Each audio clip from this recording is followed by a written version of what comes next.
Good morning, I'm John Delano. Welcome to the Sunday Business Page. This morning, why Sprint and the Pittsburgh Public Schools are connecting more than 600 Pittsburgh high school students to free wireless service through the 1 Million Project.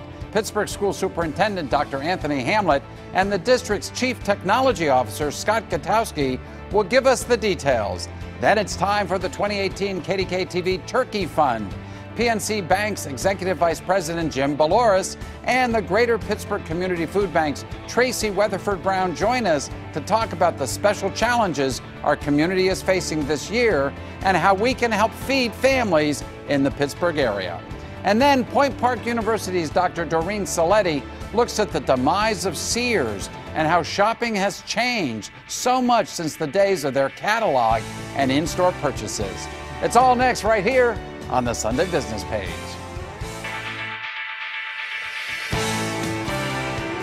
This is the Sunday Business Page on KDKA-TV. And a very good morning to you. Thanks for spending part of your Sunday morning with us. Sprint says that it has seen the future, and it is wireless. The Pittsburgh Public Schools share that belief. But how do you provide wireless service for students who can't afford a smartphone or wireless connection? That's why this past week, Sprint and the Pittsburgh Public Schools announced that 630 Pittsburgh high school students will receive a free mobile device and free wireless service. It's the result of the generosity of the 1 Million Project Foundation, which began in 2017 and whose mission is to help 1 million high school students achieve their full potential. In the first year of this project, the foundation connected 113,000 students across the country to wireless service. By the end of this school year, more than 260,000 students at more than 1,700 high schools in 33 states will benefit from this program. We're so pleased to welcome back Dr. Anthony Hamlet, Superintendent of the Pittsburgh Public Schools. Joining him is the school district's Chief Technology Officer, Scott Gutowski. Gentlemen, welcome to the show. Anthony, it's always great to have you on. Thank you for having us all the time. I love to come and love to have conversations about Pittsburgh Public Schools. Well, you guys are always doing new and different things, and I want to start just with sort of a basic fact that I wasn't really aware of. There are lots and lots of families all across this region and this country that don't have wireless, that don't have smartphones, that don't have internet connection. Yes? That's absolutely true. So that's one of the reasons why we're so excited about this program. This is a game changer. It's an equalizer. Having the ability of our students not just have access in our schools, which is work to do, have technology and internet access, but now when you go home into your communities, they can have access to it as well, and that continuous support with research, reading, find materials. So it's a game changer for us. Scott, can you help us understand how severe the problem is in the city schools? I mean, do we have lots of kids that need this because their families simply can't afford the wireless and the smartphones? Yeah, absolutely. It's definitely a big problem, but it's difficult to put our fingers on it, actually. It's something that is, not easily measurable. A lot of families really don't want to self-disclose, or when they do self-disclose, do you have high-speed internet, they may refer to their own personal device, maybe not a connection at home. Right. So it's difficult to put our fingers on, but we know it's a problem because there is a homework gap in America. It's a very realistic and identified deficiency in many schools where assigning homework for at-home connectivity or at-home use, we know that a lot of students aren't participating in some of those activities. So by that measure, we know that this is going to help solve that gap. Right. My kids are now in their 20s, so we're past kind of those days. But boy, they're young enough that certainly when they were in high school, they were going online all the time to get information, to write papers, to do whatever it is they needed to do. And so you know firsthand that it has an impact, Dr. Hamlet, on performance in school. Absolutely, absolutely.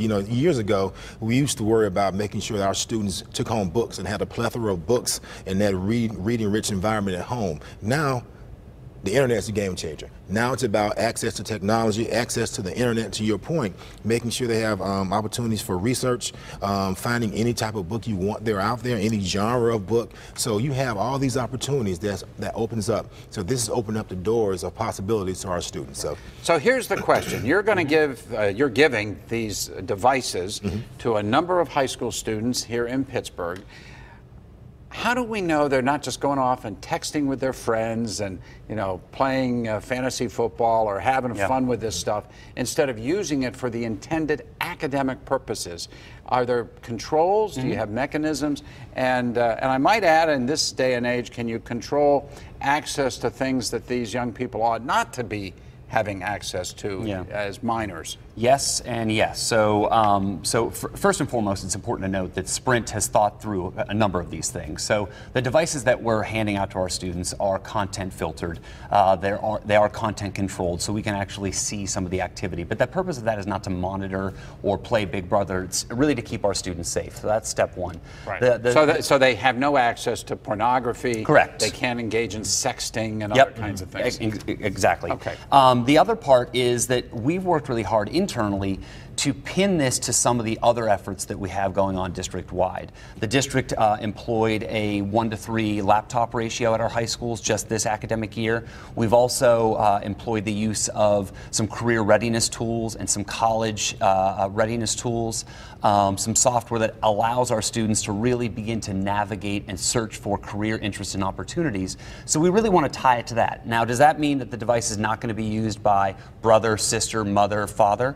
Absolutely no, but Sprint is aware of that, and really this is intended to level that experience playing field as well, so that families and siblings have connectivity that they'll benefit from as well. So what are the nature of these devices? Are they Androids? Are they iPhones? Are they, you know, iPads? I mean, what is it? That's one of your detailed questions to answer. So they are wireless hotspots that carry with them up to 10 connections. That means if I have a wireless hotspot in my bag and I'm on the bus, 10 other students can connect to that in addition to myself. Again, it's all content filtered, but it still requires a device. So a lot of our students carry iPods, for example. iPods really don't do anything without a wireless connection.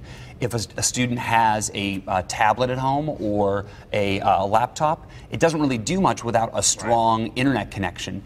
And in many cases, those devices are connecting to wireless phones, but that connection on a cellular connection is only so strong. Hotspots are intended to carry more wireless. You know, I could go on and on, but gentlemen, we've run out of time. But I want to just congratulate you again for taking the lead in a very important area. Thank you. I know that a lot of families are going to benefit from this in the Pittsburgh Public Schools district. Absolutely, so we appreciate it. Thank you again, and we'll have you back to tell us how it's really working a year from now. So thank you. Thank you. We'll be back with much more of the Sunday Business Page in just a few moments. Stick with us.